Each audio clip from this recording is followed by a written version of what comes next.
Baru 7 bulan ditinggal sang suami, Sapri Pantun meninggal dunia, sang istri ternyata diam-diam menikah lagi hingga membuat keluarga almarhum kecewa.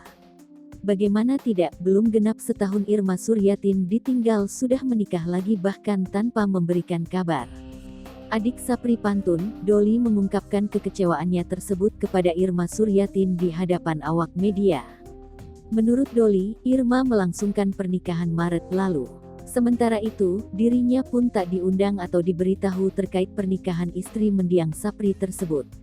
Padahal, selama ini, Irma selalu berkomunikasi dengan Doli. Pasalnya, segala kebutuhan anak Sapri dipenuhi oleh Doli. Kekecewaan pun terlihat jelas dalam diri Doli. Padahal, selama ini Irma selalu memberikan kabar terkait hal lain kepada Doli. Diketahui, tempat tinggal Doli dan Irma Suryatin saling berhadapan.